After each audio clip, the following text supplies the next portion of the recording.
कर रहे हैं। दिल्ली से बड़ी खबर आपको बता रहे हैं, कल लॉन्च होगी डीआरडीओ की एंटी कोविड दवा और कोरोना की दवा कल आएगी। रक्षा मंत्री राजनाथ सिंह इस दवा को लॉन्च करेंगे, साथ ही इस मौके पर स्वास्थ्य मंत्री हर्षवर्धन भी मौजूद रहेंगे। तो कल आएगा कोरोना के खिलाफ ये रामबाण। डीआरडीओ की इस दवा को कल लॉन्च किया जाएगा। डीआरडीओ ने बनाई है एंटी कोविड दवा।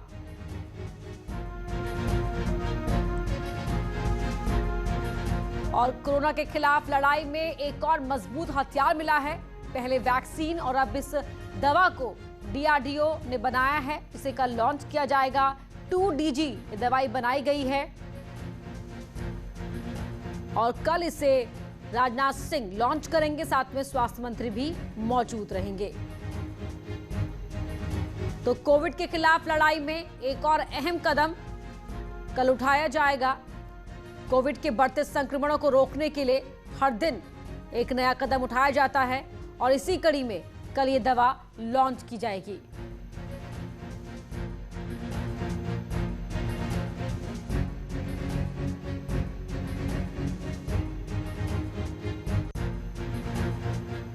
इलाहाबाद हाईकोर्ट कोरोना संक्रमण को लेकर एक जनहित याचिका पर कल सुनवाई करेगा। दरअसल हाईकोर्ट की डिवीजन बेंच कोरोना संक्रमण को लेकर मॉनिटरिंग कर रही है। इसकी कल 12 बजे वीडियो कॉन्फ्रेंसिंग जरिए सुनवाई होगी, जिसमें ग्रामीण इलाकों में फैले कोरोना संक्रमण को लेकर अपडेट लिया जाएगा और कोई बड़ा फैसला हाईकोर्ट दे सकता है। इसके साथ ही कोर्ट ने 3 सदस्यीय मॉनिटरिंग कमेटी गठित करने के निर्देश दिए थे और चुनाव ड्यूटी के दौरान जिन कर्मचारियों की मौत हुई उनके मुआवजे को लेकर भी कोर्ट में अपडेट होगा। इस मामले में की सुनवाई जस्टिस सिद्धार्थ वर्मा और जस्टिस अजीत कुमार की बेंच कर रही है।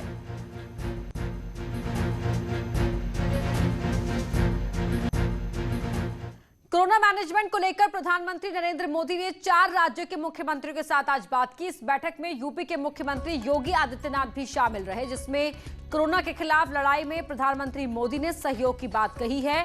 पीएम मोदी ने भरोसा दिलाया है कि जो भी जरूरत हो राज्य समय से केंद्र को जानकारी दे, उनका सहयोग केंद्र सरकार की तरफ से किया जाएगा। इस दौरान उन्होंने राज्यों से वैक्सीनेशन को लेकर भी चर्चा की। पीएम ने वैक्सीनेशन तेज करने पर बल दिया है। इस बैठक में छत्तीसगढ़ के सीएम भूपेश बघेल, राजस्थान के मुख्यमंत्री अशोक गहलोत और पुदुचेरी के मुख्यमंत्री एन रंगासामी शामिल रहे।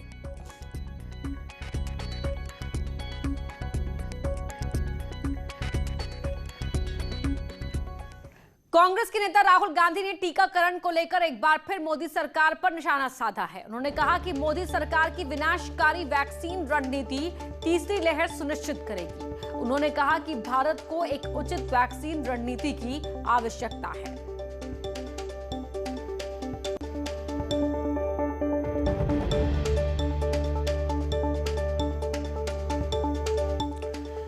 तो राहुल गांधी ने वैक्सीन रणनीति पर सवाल उठाए और कहा कि जो केंद्र सरकार ने वैक्सीन रणनीति अपनाई है वो विनाशकारी है और यह रणनीति तीसरी लहर को सुनिश्चित करेगी।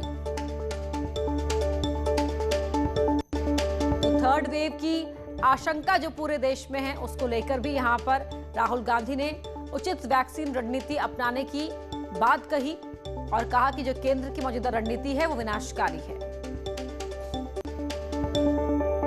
दिल्ली में घटती संक्रमण दर के बीच दिल्ली सरकार ने एक हफ्ते के लिए लॉकडाउन बढ़ाने का ऐलान कर दिया है। अब 24 मई की सुबह 5 बजे तक ये पाबंदियां लागू रहेंगी। इस बार भी दिल्ली में मेट्रो नहीं चलेगी। मुख्यमंत्री अरविंद केजरीवाल ने इसकी घोषणा करते हुए बताया कि पिछले 24 घंटे में कोरोना के लगभग 6,500 मामले आए हैं। पॉजिटिविटी रेट 1% और कम होकर 10% के करीब आ गया है। मुख्यमंत्री ने कहा कि लॉकडाउन का अच्छा असर दिख रहा है। उम्मीद है कि एक हफ्ते में अच्छी रिकवरी होगी, इसलिए एक हफ्ते के लिए पाबंदियां पहले जैसे ही रहेंगी।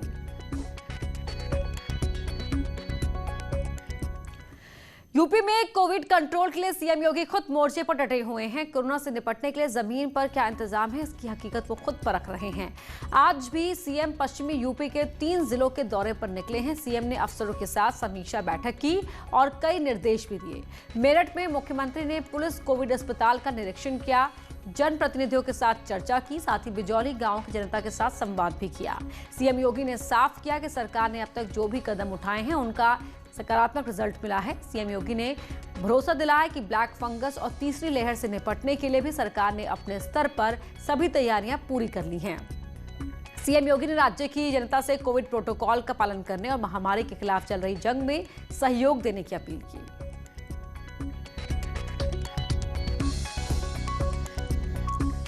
सीएम योगी ने क्या बड़ी बातें कही हैं वो आपको बताते हैं। ब्लैक फंगस को लेकर हमने ट्रेनिंग शुरू कर दी है, हम पूरी सावधानी के साथ इस पर काम कर रहे हैं।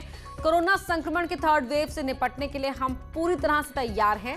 इंसेफ्लाइटिस से लड़ने के लिए हमने 38 जिलों में बच्चों के लिए हॉस्पिटल पहले से ही बनाए हैं। कोरोना की सेकेंड वेव के लिए हमने 5 मई से ही तैयारी शुरू कर दी थी। हमारी 58,000 ग्राम पंचायतों में टीमें काम कर रही हैं। एक्सपर्ट जो कह रहे थे कि यूपी में 1 लाख केस आएंगे, वो हमने गलत साबित किया है। हमने वैक्सीन के लिए ग्लोबल टेंडर दिया है और 6 कंपनियों में प्रीबिड दिया है। जो लोग वैक्सीन के रजिस्ट्रेशन नहीं करा सकते उनके लिए गांव की पंचायत में ही वैक्सीन की व्यवस्था हो रही है। वहीं उन्नाव में गंगा मिली डेथ बॉडी नॉर्मल डेथ के लोगों की है जो शमशान घाट पर डर के मारे नहीं गए। साथ ही अंतिम संस्कार के लिए हमने हर पंचायत में 5,000 रुपए दिए हैं। इस घंटे में जो पॉजिटिव केस आए हैं वह आए हैं 10,600 और एक्टिव केस वह घट करके अब आए हैं 1,63,000 तक। यानी हम लोगों ने पिछले 15 दिनों के अंदर एक्टिव केस 1,47,000 से अधिक एक्टिव केस उत्तर प्रदेश के अंदर कम हुए हैं। टेस्ट एंड टेस्ट ट्रीट की इस मंत्र को अपना करके आज हम लोगों ने हर जनपद में सरप्लस ऑक्सीजन तक उपलब्ध कराने में इस दौरान हम लोग सफल रहे हैं। लेकिन फ्यूचर की आवश्यकता को ध्यान में रखकर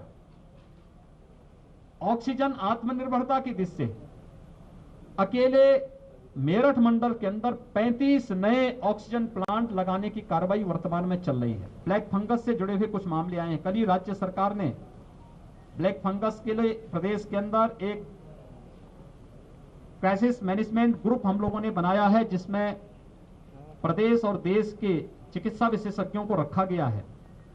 ये सभी ग्रुप इन सभी मुद्दों पर चर्चा करता है। सेकेंड वेव कैसे हम इसको फेस कर सकते हैं, थर्ड वेव में हमें क्या करना है, ब्लैक फंगस के लिए हमारी क्या रणनीति होनी चाहिए। कल उत्तर प्रदेश ने इसकी एक एडवाइजरी पूरे जनपदों में जारी कर दी है। वैक्सीनेशन का एक कार्यक्रम हम लोगों ने फेज वाइज 18+ के लिए फेज वाइज प्रारंभ किया है। पहले 9 जनपद जो सर्वाधिक एक्टिव केसेस जहां थे, पॉजिटिविटी ज्यादा थी, उन पे किया। फिर सभी नगर निगमों में हमने इसको लागू किया। अब सभी नगर निगमों के साथ ही हर कमिश्नरी मुख्यालय पर भी हम लोग कल से 23 जनपदों में 18+ का वैक्सीनेशन का कार्यक्रम प्रारंभ होने जा रहा है। सीएम योगी मेरठ के बिजौली गांव भी गए जहां उन्होंने ग्रामीणों से बात की। सीएम योगी ने उनसे कोविड से निपटने के लिए सरकार की ओर से किए जा रहे इंतजामों के बारे में चर्चा की। सीएम योगी ने यहां पर ऑक्सीजन प्लांट का भी निरीक्षण किया। दो तस्वीरें आपके टीवी स्क्रीन पर आप देख सकते हैं जहां सीएम ने लोगों से बात भी की और जो इंतजाम किए गए हैं, व्यवस्था बनाई गई है, उनका निरीक्षण भी किया। तो कोरोना के इस दूसरी लहर से निपटने के लिए किस तरह से जमीन पर काम हो रहा है उसका जायजा लेते हुए सीएम योगी। लखनऊ से बड़ी खबर आपको बता रहे हैं। यूपी के कोविड मरीजों के लिए सरकार ने बड़ी सौगात दी है। योगी सरकार ने फैसला लिया है कि कोविड से ठीक होने के बाद भी सरकार मरीजों के इलाज का खर्च उठाएगी। दरअसल कोविड मरीजों के नेगेटिव होने के बाद भी कुछ मरीजों को परेशानियां होती हैं जिनको इलाज की आवश्यकता होती है। इन दिक्कतों को देखते हुए योगी सरकार ने फैसला लिया है कि जिन मरीजों को कोविड के बाद किसी भी तरह की दिक्कत हो रही है उनके इलाज का खर्च सरकार उठाएगी। इसके लिए सरकार ने स्वास्थ्य एवं चिकित्सा शिक्षा विभाग को आदेश जारी किया है ताकि मरीजों को फ्री में इलाज मिल सके।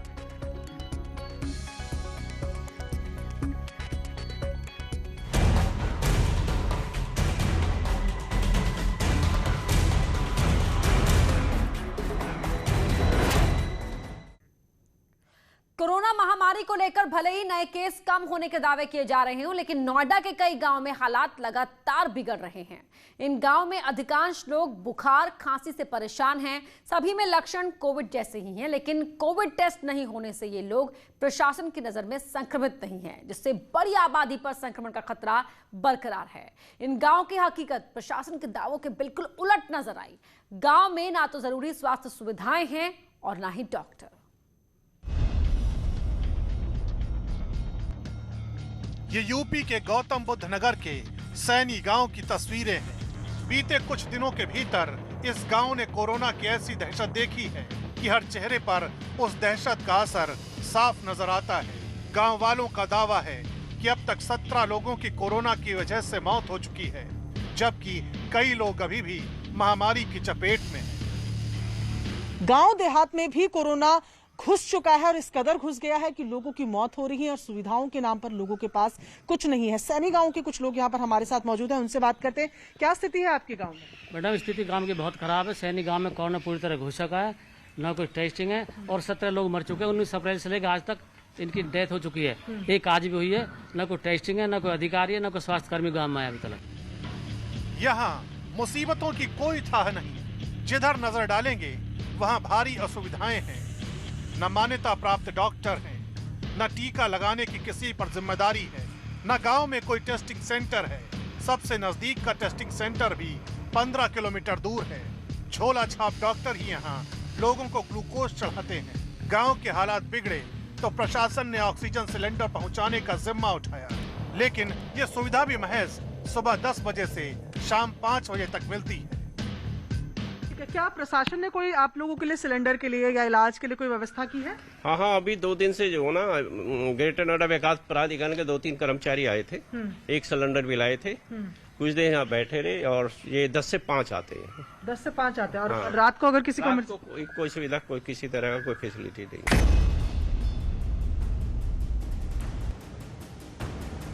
गौतम बुद्ध नगर के एक और गांव की कहानी देखिए। इस गांव का नाम है लखनौली। 1983 में इस गांव में अस्पताल के लिए जमीन आवंटित की गई थी, लेकिन वादों और दावों की लहर के बीच अब तक अस्पताल इस गांव के हिस्से नहीं आया है। हाँ, इतना जरूर है कि कुव्यवस्थाओं के कचरे का ढेर इस गांव के लोगों को जरूर नसीब हुआ है। हमें गांव वाले लेकर आए हैं इस जगह जिनका कहना है कि यहाँ पर सरकारी अस्पताल की जमीन है। ये तस्वीरें आप देख रहे हैं, ना अस्पताल की कोई बिल्डिंग नजर आ रही है, ना कोई स्ट्रक्चर नजर आ रहा है। नजर आ रहे हैं तो कुछ जानवर, गोबर, घास और कूड़ा। तो ये स्थितियां गांव की है। क्या गांव के लिए ये कब जमीन आप लोगों को आवंटित की गई थी? 1984 में। और अब तक कुछ नहीं हुआ? कुछ नहीं हुआ। आप लोगों ने इसके लिए लिखा? कितनी बार गए, एप्लीकेशन लगाई, लेकिन कुछ नहीं हुआ। केवल कह दी हाँ करेंगे, बस इतना कह दें, कुछ नहीं हुआ तक। गांव-गांव तक फैला वायरस का यह बारूद लगातार लोगों की जान लेने पर आमादा है। स्वास्थ्य सुविधाओं की कमी पहले ही इन गांवों पर किसी अभिशाप से कम नहीं है। उस पर जागरूकता का अभाव भी लोगों की जिंदगी छीन रहा है।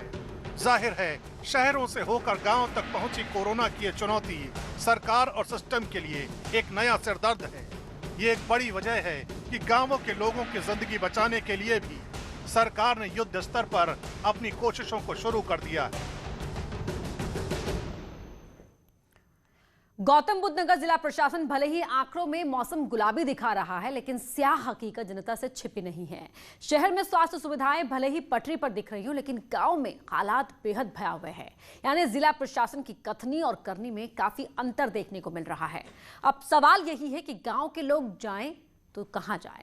आखिर गौतम बुद्ध नगर का जिला प्रशासन गांव की ओर ध्यान कब देगा? आखिर क्यों प्रशासन इन गांवों की अनदेखी कर रहा है? ये अपने आप में एक बड़ा सवाल है। वहीं यूपी में गंगा समेत कई नदियों में लोगों के शव मिलने से प्रशासन में हड़कंप है। ऐसे में योगी सरकार ने नदियों में शवों का अंतिम संस्कार करने से रोकने के लिए एक नई योजना लॉन्च की है। सरकार ने सभी जिलों के डीएम को आदेश जारी किया है कि अंतिम संस्कार करने के लिए परिवार वालों को 5,000 रुपए दिए जाएंगे। इस भुगतान को कम करने के लिए ग्राम प्रधान को तत्काल प्रभाव से आदेश दिए गए हैं। ये स्कीम इसलिए सरकार ने चालू की है ताकि लोग कोविड से मौत के बाद नदियों में शवों का अंतिम संस्कार ना करें। यहाँ रुक रहे एक छोटे से ब्रेक के लिए। एक हो रही मौत से दहशत का माहौल है। कंजौरा और उसके आसपास के गांव में लगातार मौत के मामले सामने आ रहे हैं। गांव वालों का दावा है कि इस इलाके में बुखार और सांस की तकलीफ वाले 30 से 40 मरीजों की मौत हो चुकी है। तो वैसे इलाके में स्वास्थ्य सेवाओं की बात की जाए तो पीएचसी पर पिछले 25 दिनों से ताला लगा हुआ है। इस पीएचसी पर इलाके के कई गाँवों के 20,000 ग्रामीणों की जिम्मेदारी है। ग्रामीणों का आरोप है कि न गाँव में टेस्टिंग हो रही है, न ही अभी तक मेडिकल किट मिली है।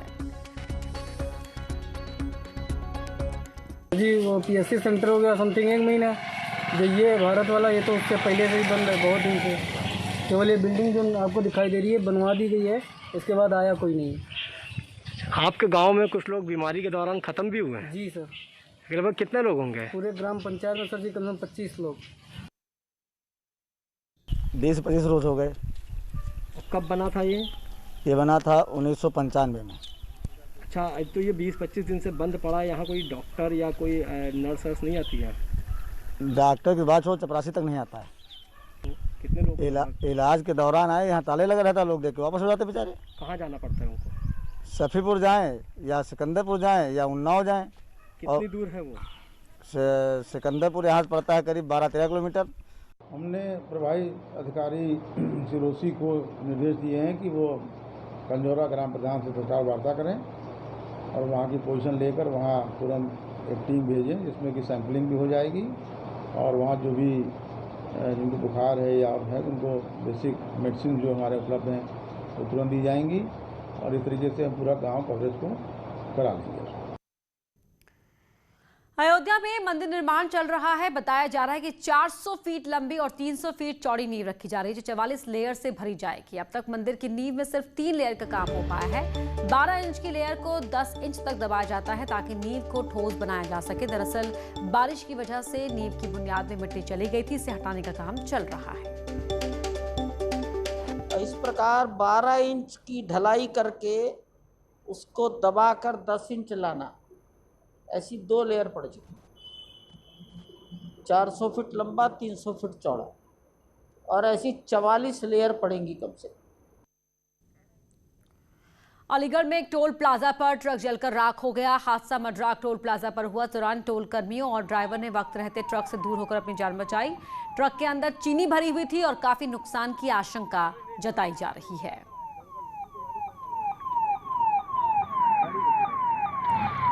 तो चीनी से भरे ट्रक में यहां आग लग गई। टोल प्लाजा के पास आप इन तस्वीरों में देख सकते हैं, ये जो ट्रक था जलकर राख हो गया। मड्राक टोल प्लाजा पर यह हादसा हुआ। कोरोना से जंग के बीच अरब सागर से उठे चक्रवाती तूफान ने भारत में दस्तक दे दी है। मौसम विभाग के मुताबिक टाउटे नाम का यह तूफान गोवा तक पहुंच चुका है, जबकि 18 मई तक ये गुजरात में समंदर के तट से टकराएगा।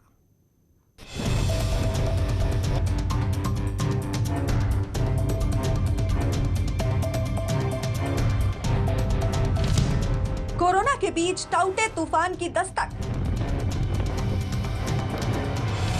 गांव पहुंचा चक्रवाती तूफान टाउटे।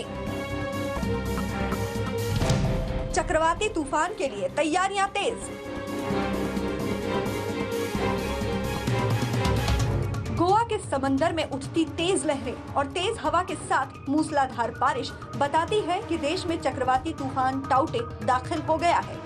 गोवा में दस्तक देते ही इसके असर से सड़कों पर कई पेड़ गिर गए, जिससे अंदाजा लगाया जा सकता है कि जब ये चक्रवाती तूफान पूरी ताकत से गुजरात और महाराष्ट्र से टकराएगा तो क्या हाल हो सकता है। यही वजह है कि गोवा में तूफान के आने से पहले ही बीच खाली करवा लिए गए और एनडीआरएफ की टीमें तैनात कर दी गई। इस वक्त हम खड़े हैं पणजी के मिरामार बीच पे और जैसा कि आप देख सकते हैं यहाँ पे तेज बारिश हो रही है। गोवा की कई जगहों पे साइक्लोन टाउते का खतरा देखा जा रहा है, जिससे मद्देनजर रखते हुए गोवा के बीच पर लोगों की सुरक्षा के लिए बीच को पूरी तरीके से खाली करवा दिया गया है और साथ ही एनडीआरएफ की टीम भी तैनात की गई है। अगर आपातकालीन स्थिति आती है तो तुरंत ही उस पर काबू पाने का काम किया जा सकता है। हवाई मार्ग से भी समुद्र के आसपास के इलाकों पर नजर रखा जा रहा है। इस बुलेटिन में इतना ही। खबरें जारी हैं।